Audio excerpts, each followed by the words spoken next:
Good morning, everybody. Welcome. My name is Sergeant Magana. I'm a U.S. Army infantryman, right? That's my first job in the Army, but I'm also a recruiter, okay?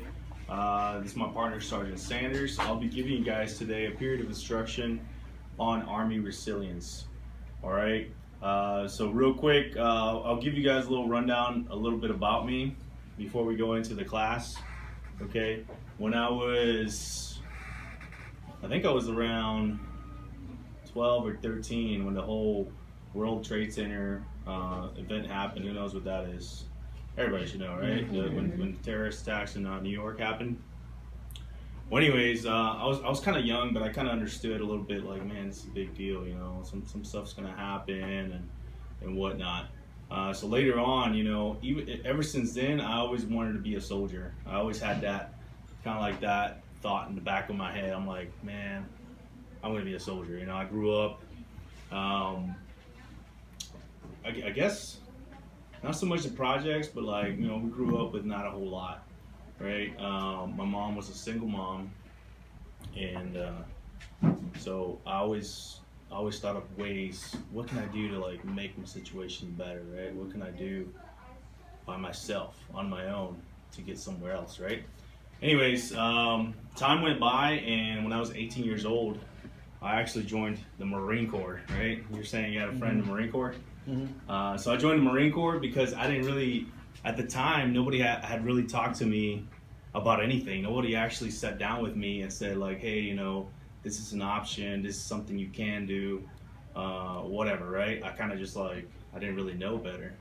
And I did talk to a Marine recruiter. He's like, yo, like, you know, you can be like, we're basically like soldiers, but you know, we do this. And not knowing, you know, I'm like, that sounds pretty awesome, right? I'm gonna go shoot guns, and I'm gonna go and do exactly what I wanted to do. I could serve my country. Well, I did it. I mean, I deployed twice with the Marine Corps. I went to Ramadi in Iraq. Who knows what that is? Who knows what Iraq is? Everybody should know what Iraq is, right? It's somewhere in the Middle East. Anyways, at the time, the conflict was still kind of kinetic. It was still a lot of stuff going on in there. My mom didn't really want me to go. She's like, oh, you're gonna go and like you get hurt or something, right? That was her immediate thought. I did it anyways because that's what I wanted to do. That's what I always wanted to do since I was little.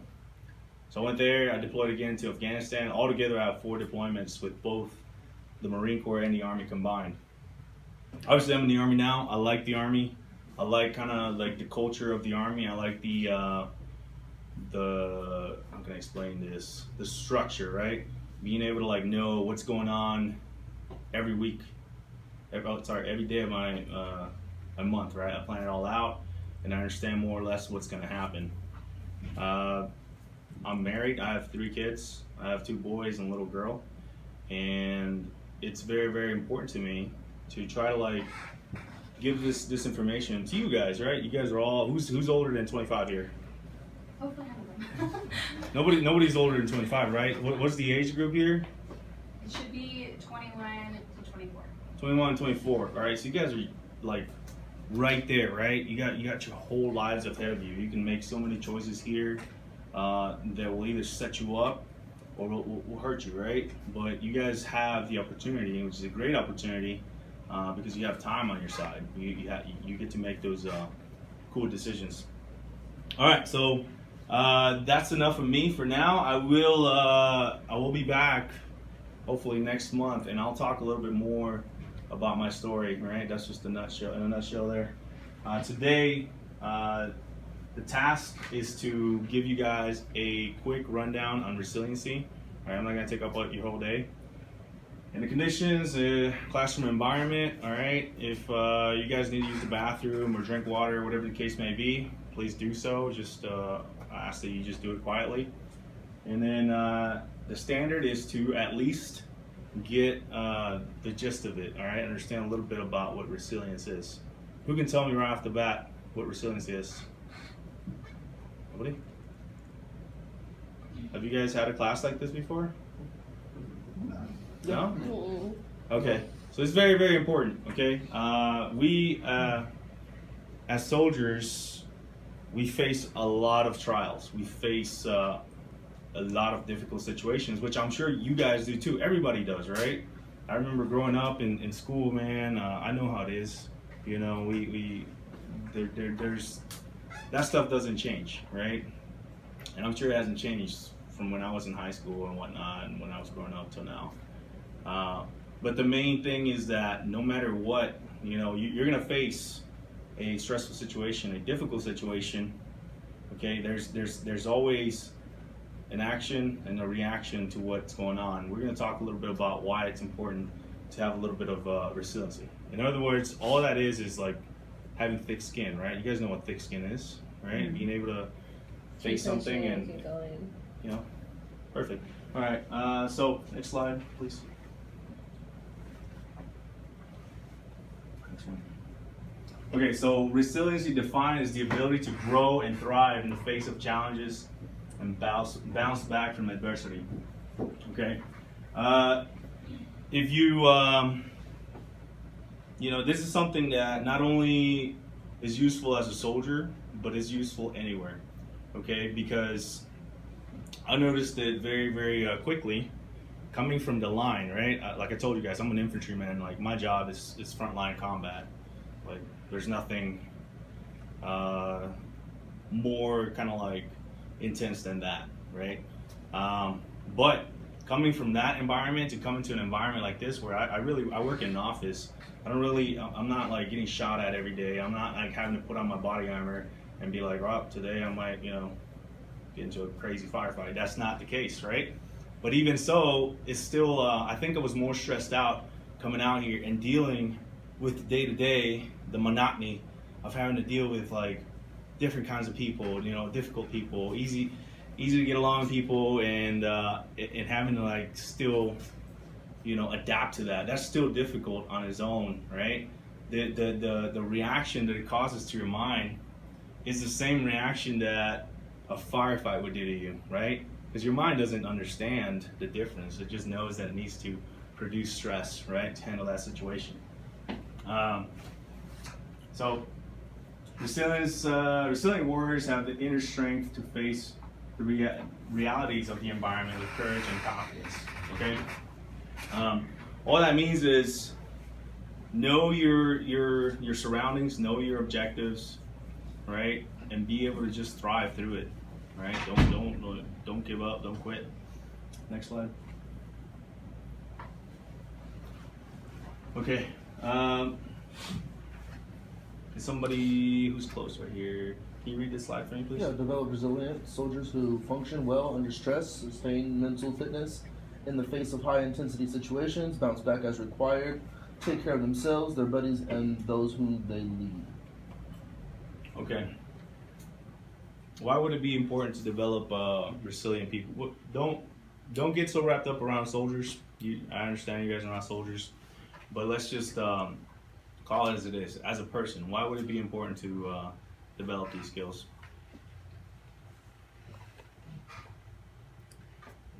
Go ahead. Cause then it gives you a lot of ambition, and when you like have all these characteristics, then life isn't as hard. Okay. Who's got big plans? Raise your hand. For life? For life? Yeah, for life. Gotcha. Who's gonna make, you know, who's gonna build a house? Who's gonna make $1 billion, huh? Anybody? And the reason why I asked you guys, because I asked those same questions, my son, he'll come up to me, he's like, Dad, like, you know, I ask him like straight up, like, are you gonna be a soldier? You know? Not so much because, you know, I'm not trying to like force it down his throat at all, you know, by no means. I think it's important that if people want to serve, it's a voluntary thing, right? But he's like, no, Dad, I don't want to be a soldier. I want to be a geologist. And I'm like, what? A geologist? Like, where do you get that? Since he was born, since he remembers, he's always seen me in uniform. He's always, you know, it's always been a very normal thing for him, and I don't understand where the geologist things comes from. And we'll get a little more to that next one. Okay, I'm not gonna go over the Soldier's Creed, but all I want you to get out of this is that no matter what you do, you need to have a set, kind of like something you go by, right? Who has that? Who has like something that is non-negotiable and you will never break, like your honor? What is something you go by? It's a Tupac saying, to be honest. Okay. And it's Be honest. no, it's a to be honest. Okay. It's a Tupac saying. It's a coward dies 1,000 deaths, a soldier dies for once. Yep. Yeah. That's true, man.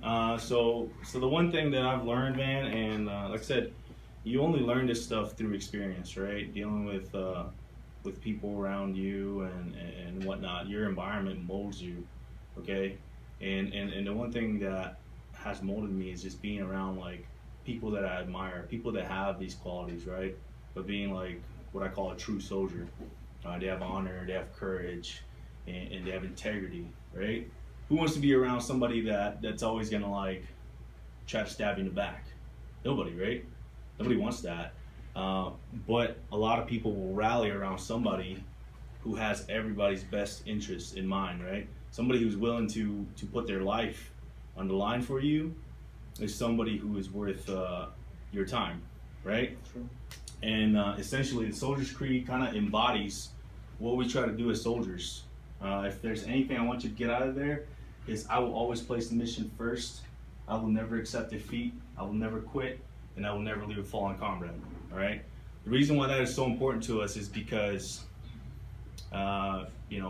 just from my experience, when we go, we call it the line of departure, right? When we go on missions, I've been on route clearance missions. I've been on kind of like what do you call it? When we go and we take over a town, village, clearance missions, right? Whenever we do stuff like that, it's very, very dangerous. It's we already understand that there is a known enemy. We understand that they have AK-47s, PKMs, RPGs. We understand what the threat to us is, all right? But we still go past the line of departure, and we understand what the mission is, right? We understand that we have to get it done, and if should anything happen, we have each other's backs, okay? So that's something that never really truly leaves a soldier. We always carry that everywhere we go. Next slide.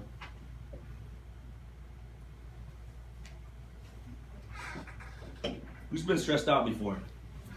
Raise your hand. All right, no, some of you guys never get stressed out, huh? Show me your secret, man. 2 days ago. Huh? I said 2 days ago. 2 days ago? Yeah. Okay. Trying to write 1,500 words and for an essay. That was stressful, Okay. So. I get it, man. My wife, she's getting she's working on her master's, but she would work and she would like just be typing like 10 pages of whatever, and I'm like stay away from you because I don't want you to like hurt me. But yeah, stress is a very, very natural thing. Okay, we have it constantly. All right, there's a reason for it. There's an algorithm, or somebody talked about. There's a healthy level of stress, right? What do you guys think? There's a healthy level of stress out there. What causes? What does the stress make you do? Take action. It makes you do something, right? To like either get into a situation quicker or get out of the situation quicker, right? Our bodies are designed to be able to do a lot of things, right? And stress, it causes that. It causes the adrenaline if you need it, right? If you're in a fight, has there ever been in a fight before? I've been in fights, right? And not that I don't like fighting. I'm not a violent person. I've been in a lot of fights, in combat and whatnot.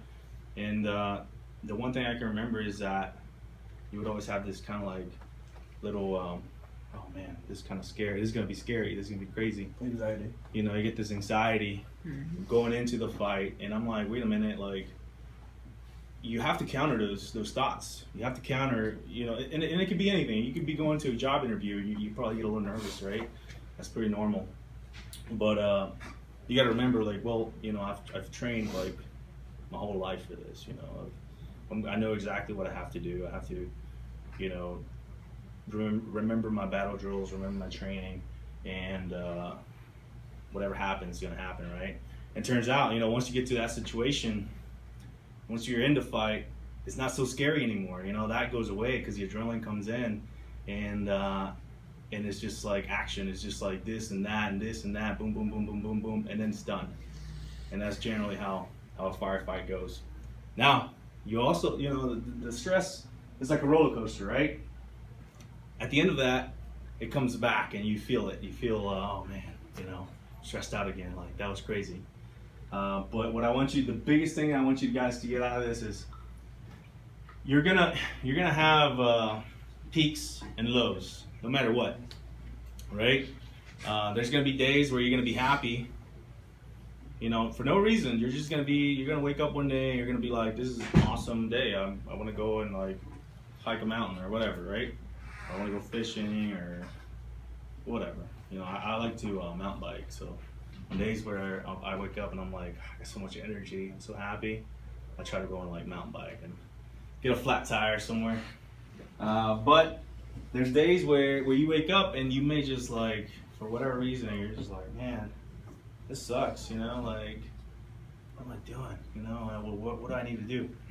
Okay, understand that is a normal reaction, right? There's gonna be days that's just the norm. Okay, everybody feels it.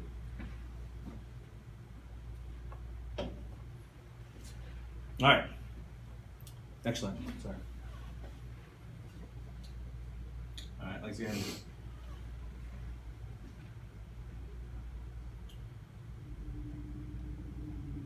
So, everybody, different things, stress different people out.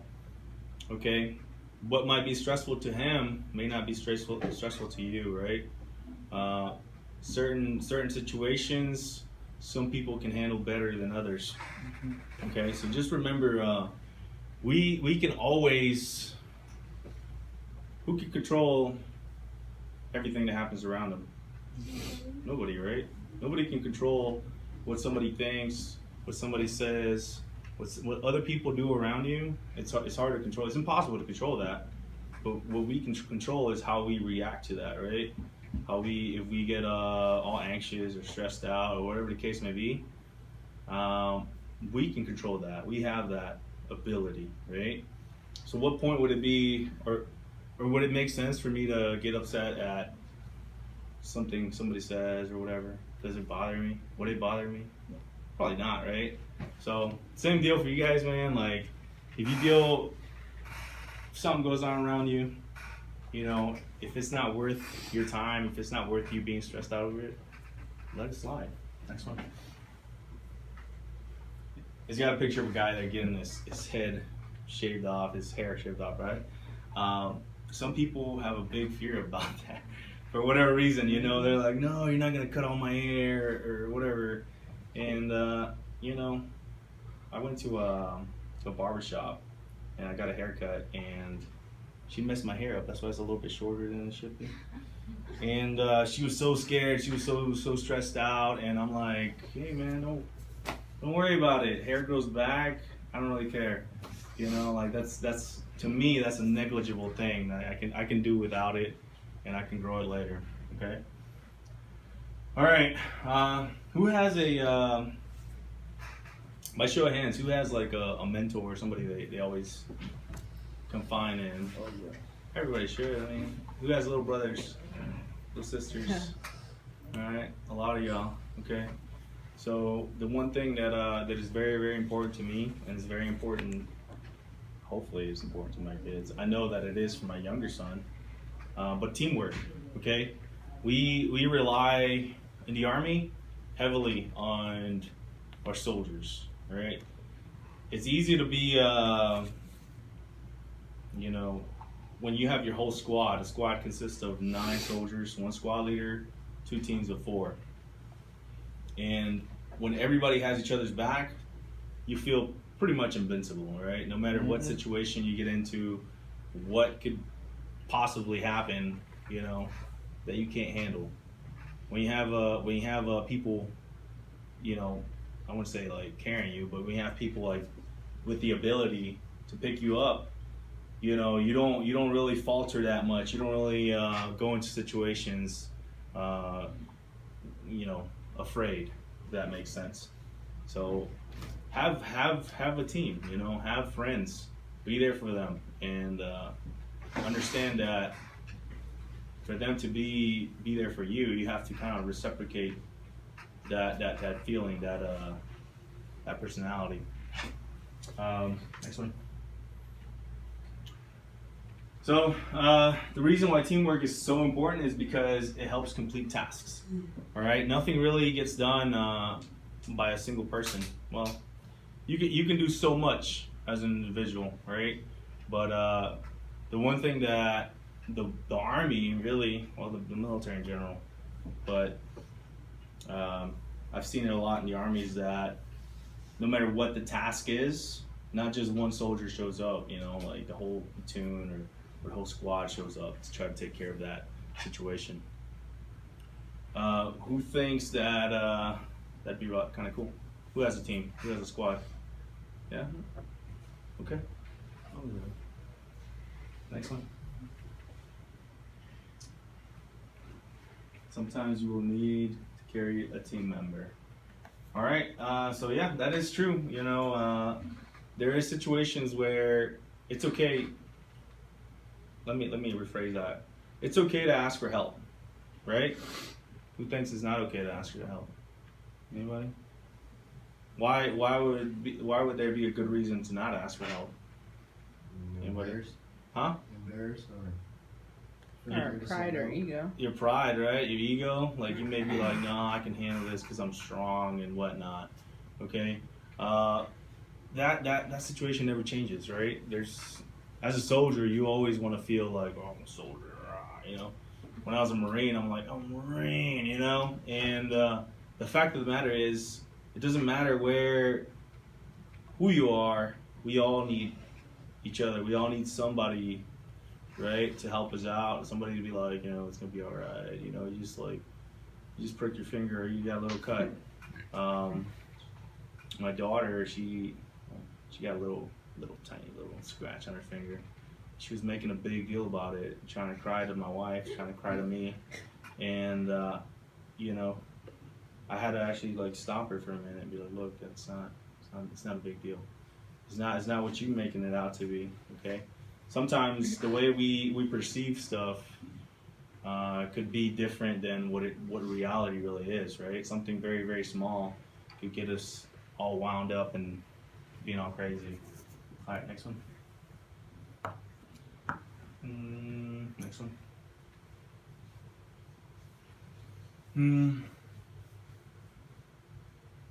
And somebody, not you. You over there, man. You're being kind of quiet. You. Oh. Yeah. Can you read this one? Yeah. In order to be able to look after your buddies and yourself, you need to know what to look out for. Accept the reality that stress affects us all. Take the time to listen. You also need to know what to do to improve your or your buddies' resilience. Okay. So this is getting more into just taking care of each other, right? The one thing that, you know, no matter where you go, is that stress causes people to do stuff they're not supposed to do, right?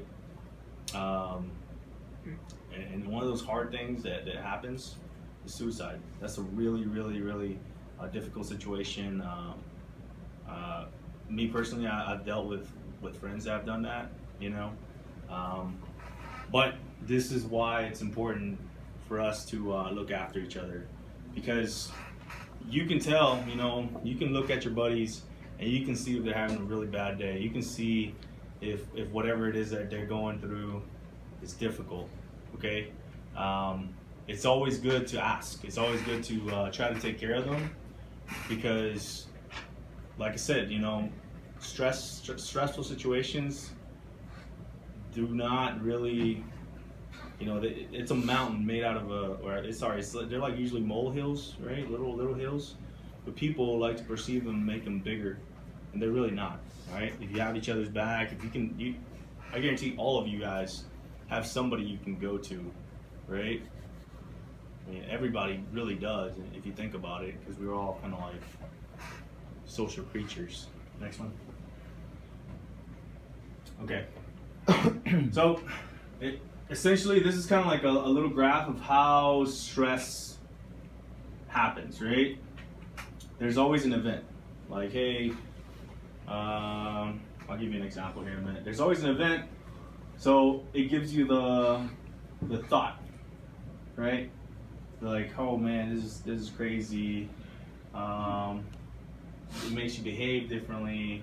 It sparks emotions, and at the end of it, it gives you react physically. You take that situation and you either punch a wall or like you just sit there. You know, depends on what kind of person you are. Next one. All right, and it can go like different ways. You know, you can get the event, you can scream or whatever the case may be, but at the end of it, you know, it just kind of like hampers your productivity. It just kind of like stalls you out, essentially. All right, a good example of that is like one time I was actually in Colorado, and I had a mountain bike there. Somebody stole it from my porch. I had it in a porch, and I'm like, I hadn't really used it in like weeks. I was just kind of sitting there, and I didn't really realize it until I went out there because I wanted to grill some steaks, and I looked. I'm like, I feel like there should be something here, you know, like there should be like a bike there. It wasn't there anymore. It was gone. And immediately I got so angry. I was just like super angry. I'm like, man, I'm gonna find this guy. I'm gonna just beat him up and all this stuff. And like, oh man, who is he? I'm looking around, like, where could he be? You're not gonna find him. And so that was kind of like not okay, right? Well, why am I gonna go and beat some dude up just so he can press charges on me? So long gone Right? too. You're not Yeah. gonna find him. He's gone. Like, Yeah. it's better for me to just like, all right, It whatever. took it a week ago. Think about the good stuff. Well, I get paid tomorrow. I just go buy another one, right? Yeah. So that's a more logical approach. Next one. It'd be great if our initial reactions were the optimal reaction every time, but that's not always the case. Why not? Well, some reasons include we are shaped by our past experience. We sometimes perceive the situation to be different from reality. We have a powerful brain that does not always work the way we would like it to. Okay, so initial reactions could always you don't always control them, right? Unless you understand exactly what's going to happen next, you know, and if you realize, hey, this is not really affecting me right now, okay, understand that it's always going to cause something in you to spark up. Next one. Okay, this is how we were talking about the distorted perceptions, how everybody reacts to a situation differently. Okay, who can tell me what you see there? Anybody? Huh? Someone hugging someone. Yeah, it's like it looks like a man and a woman, right? But that's just because we are all adults. All right, click the next one. There you go. So can you actually see, like, if a child was looking at this, more likely than not, they would see the dolphins. Okay, that's what they would see, because they haven't really been in that situation before. They haven't really experienced the stuff that we have. Okay, so understand that different situations for different people will be seen differently, right? Some person might be like, oh, that's it, you know, oh, that's the end of the world. And some people might look at it as an opportunity, like, oh, okay, so this deal didn't work out. Next deal, you know what I'm saying? Like, the one thing that I look at like that is whenever I talk to somebody, like, hey, I want you to join the Army, man. Like, I think that the Army really helped you out, yada, yada. And they'll be like, yeah, you know what? I think I am going to join the Army. And then last minute, they get like cold feet, they get scared, and they run away. And I'm like, well, I could either get really, really upset about that and be like, man, I really expected this guy to join the Army, right? Or I can just be like, well, there's like thousands of people in the city. I can just go to the next one, right? So that's generally what I try to like focus on, is that it's not a lost opportunity. It's not the end of the world there, but it's a chance for me to go talk to somebody else, right? All right, next one. Next one, same thing. So our initial reactions, this is a whole nother class, by the way, but I'm not going to get so much into it. But our initial reactions are always based on what we can see, right? It gives you the description of an iceberg because we've seen the movie Titanic. Everyone. Everybody seen it? I've seen it. It's a good movie, right? Oh yeah, Rose is a real character. She's a real character. Yeah. So with Titanic, there's an iceberg, right? And they only see like the tip of it because the rest of it is underwater. That's all we really see in most situations until we get down into the, start looking at everything that's going on. So understand that. That's a very, very important thing to know. Next one.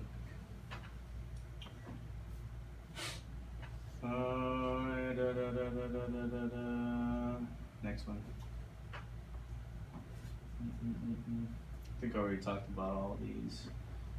So your emotions will basically, based on the events, you may have fear, apprehension, anxiety, hyper alertness, irritability, all right, low motivation, depression, okay? A lot of those things are not very, very productive, are they? Because when you're trying to get after it out there, who has jobs here? What do you do? I work at Walmart. You work at Walmart, right? So you like stock the shelves and stuff like that? No, I push the carts. Okay, perfect. Even when you have to do that stuff, man, you notice like if you're just having a bad day, man, like your work ethic and your productivity is not going to be as good, right? As if you were like having a good time. I worked at a grocery store when I was younger, and I remember, man, like there was days, it goes up and down, where I'm like, man, why am I here? I hate this job. But at the end of the day, I remember like, okay, this is just a step to the next thing, right? This is just a phase. Always remember that. Don't let those emotions kind of like wrap you up. Next one. One tells you this. Okay, so this is meant for like our future soldiers who go into basic training. Anytime that somebody has thoughts like this, like, oh, I just want to escape this or whatever the case may be, all right? Although this is for like basic training, it applies to every single person, no matter what you're doing. Because if somebody approaches you and they tell you something kind of like that, right? I want to harm myself or I want to cut myself. That's not usually a good thing, right? You want to actually take care of that person, look after them, make sure that they're good to go. Next one. Next one. Next one. Okay. If you notice a reaction in yourself, all right? So if you have a bad reaction to something so troubling, you just got the worst news ever, all right? Try to like take a breath, okay? Try to like be like, hey, is it really that big of a deal? If it's not, ask somebody and be like, hey, I'm having these thoughts, I'm having these problems, okay? Usually that person will be like, hey, no, like that's not a reason why to hurt yourself or a reason for you to feel like that, okay? If you're not sure of the answers, get a buddy, okay? If you're not sure of a situation, if you just don't understand how to handle it, always ask for the next person above you, right? In this situation, we all have a next person above us, right? We have the fire department. We can go to the I'm sure everybody has access to a doctor, right? Like a physician, emergency room. Any of those will help. Your pastor, your chaplain, somebody that is there to help everybody. Next one. Case manager. Case manager. Know your case manager. Okay, again, this is the Soldier's Creed again. I'll let you guys read it real quick. It's very, very important to us as soldiers. The main thing I want to get out of this is that I want you guys to understand that resilience is a necessary thing for our day-to-day lives, right? Because life is not like unicorns and rainbows, okay? Not for anybody, not even for us soldiers, I've had very, very good moments in my life where I really treasure those moments, and I've had really, really difficult situations, very difficult situations, right? I don't really like talk to that many people about it. Generally, my closest friends and whatnot, but I've been in ambushes. I've lost friends in combat, and nothing really makes it more difficult than that. Going through something that traumatic. It's a hard part of life. Okay, and I'm not gonna ask you guys what kind of situations you guys have been. I can imagine some of you guys have gone through that, and by no means would I ever downplay it. Everybody has their own struggle, okay? Everybody has stressful situations, but everybody is able to kind of overcome those situations, no matter what they are, okay? Remember that. It's very, very important that you understand that situations and events that will fade into memory sooner than not. I was lucky, I was able to get over my, I wouldn't say I was depressed or anything, but I was hurt, right? I was mourning. I was like, man, those are my buddies, and I was able to get over that and move on with my life, okay? Because at the end of it, we all have to remember there's people that care about each of us, right? Everybody, no matter if you believe it or not, we're all important, all right? For us, our soldiers are very, very important. They're our most important resource. And that's why we give them classes like this, to make sure that they understand, like, hey, dude, like, no matter what you're going through, it's not a big deal. We can help you. We can take care of you, okay? Because at the end of the day, when we cross the line of departure to go out and do a mission, we all come back, right? It's not really worth, them taking their own lives or hurting themselves or hurting somebody else. That's not really what we're in trying to accomplish here, okay? So I figured I'm like, I'll get over my situation because, like I said, everybody cares about you. What good would I be to my sons if I come back and I'm all broken, like, oh man, just reliving the past. That's no good for them or me or nobody else, really, right? So remember that, like, you're gonna have somebody that's gonna want you to be there, all there. Next one. And I think that concludes this training. I will take any questions. I think, yeah, we made it good time. Okay, I want you guys to ask questions about the Army, how it is. I'm gonna leave my business cards here. I'm gonna give you guys each my business card. I really don't, this is not to like try to throw you in the Army. We don't want to recruit you guys. We literally just want to make sure that you guys know who we are, okay?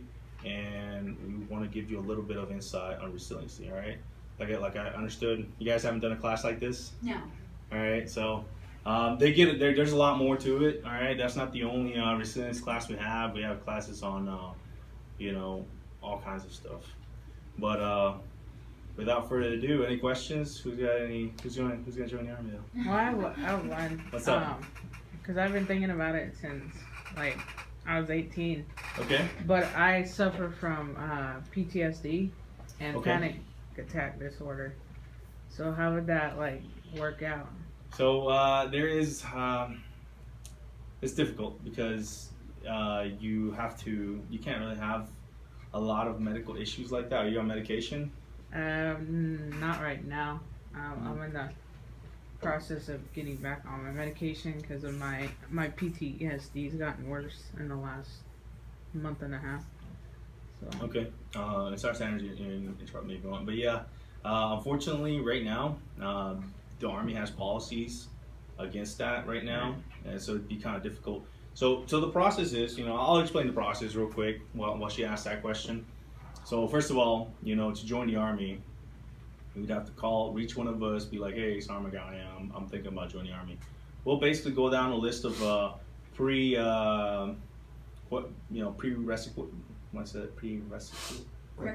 requisites. There you go.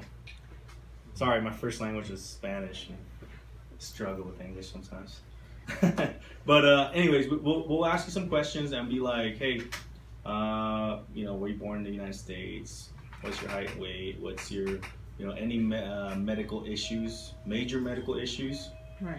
And that's when that would come up. We would discuss that a little bit more, or involvement with the law. Okay, certain things, certain actions with the law would disqualify you. As of right now, the way the policies are with the Army, right? Those policies change from time to time. So, if it's not possible now, maybe a few years from now, they might change them. But right now, it's not looking like it. When it comes to like major medical issues, it's a stressful job that we have, and especially in basic training, with the initial training, you're really stressed out, and right. The Army is we're not gonna put somebody in a situation that can either worsen your problem or possibly cause you even more harm. That's what it comes down to. Right. Because whenever you join the Army accepts all your past and all of your future problems, and the Army foots the bill for it. So, because it's free medical and everything. Right. So if it's serious, it's nothing really that we can do. Right. What is Okay, it? go ahead. How long is your how long is that? So an initial commitment with the Army, it depends if you want to do active duty or reserve. Okay, and those you guys know there's reserve and there's active component. The reserve component, there's 6 years of the commitment, but you're only doing 1 weekend out of the month and 2 weeks out of the year. So you have to go to training and be a qualified soldier and whatnot. With the active duty, we have anywhere ranging from 3 years to 5 years for different jobs. Now, both of those, they're both 8-year commitments, but there's inactive time. So like, let's say you do like 3 years active duty, you're still kind of like under contract inactively for 5 more years. That doesn't mean you're gonna be still in the Army. You're out of the Army, you get out, right? In case that something was to happen or the Army would need you to come back, then you would, be instituted back into the Army. That rarely happens though, so you get what you look at, 3 years, 4 years generally. And then once you're done with that, like after you're done with the Army, what do you do after that? You go back to your normal life? So whatever you want to. So you get benefits, like if you do a 3-year, 4-year contract, and say your initial goal was I want to end up getting like a degree or something, and you want to go into law enforcement or something like that. Whatever your plan is, it's called the Soldier for Life program now. Me, I've been in 18, almost 19 years, and I'm going to start transitioning out and retiring at 20 years. So the program there, they set you up. It's like you have people come from businesses to tell you how to do your resume and kind of like cherry pick people to do the job, whatever you were trained on. We got a thing that's called Partnership for Youth Success. So if you want to just get back into the workforce, it's a guaranteed job interview. So we're partnered with like Facebook, Google, Tesla, Union Pacific Railroad. So there you go. Yeah, like and you call them up and you're like, hey, I finished my 3 years in the Army. I have my training, got my experience, and I'm ready for my job interview. And what that does is put your name at the top of the list. You still got to go in and sell yourself, but your name's you're the first one in the chute. So it's that's the good thing about it is, like for me, I joined the Army because I wanted to travel. So every like 3 years, I would get to renegotiate my contract, and I would always pick to go somewhere else. So I never was in the spot for more than 3 years. Here in Bakersfield would be the longest that I've ever been. I ended up being about 5 years here in Bakersfield. My best friend joined the Army because we're the same age. He joined the Army at 18 straight up, and he's already almost done because he's already time to go young with him. And he's doing good, He has everything that he needs, like he wants. You know, for me, one of the intangibles that I got from the Army is just taking yourself out of the environment where you get complacent. Like for me, like I go back and see some of my friends, and they've still not really done anything. And like if you pick yourself up, move somewhere, you meet new people because you feel like you got to challenge. It's a challenge to you know, make them know that you're a good person, or you try to be better for the new people that you meet versus just sticking with the same crowd doing the same thing over and over again. So you say that's a viable excuse to join the Army? That you don't really have anything else to do? Like, is that a viable reason? Or should you have a passion for it? Oh, well, no, like for me, the passion was, the passion was that I wanted to get was travel. No, not trying to say that Yeah, you had yeah. nothing else to do. Just because, like, for me, like, I don't know what anything I want to do. Yeah, you know? it's a good reason to help, you know, because it'll give you a solid foundation. Okay. It'll help try to point you, because we got over 150 jobs. Not all of them are, me, I've been in 18 years, almost 19 years, I'm non-combat. I've never been shot at, I've never shot anybody, I've never been blew up. So whatever it is that, if you're not 100% at what you want to do, even, you know, college kids, they change their major like 3 or 4 times before they figure out what they want. Yeah. So it helps set you up with at least some skills, some job training, some knowledge, you know, and kind of give you a little bit more discipline so that when you know, reach that point that you decide that you've picked something you want to do, that you can focus on it and complete it. So, you know, it's, a lot of people are not used to that structure or have that structure in their life.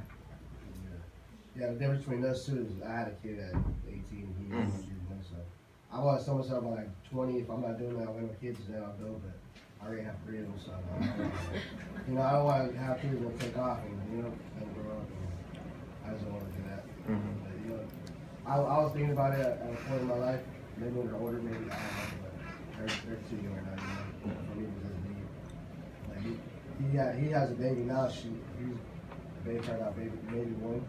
Like, he's already on his milk and stuff, you know. Yeah. He did it right with me.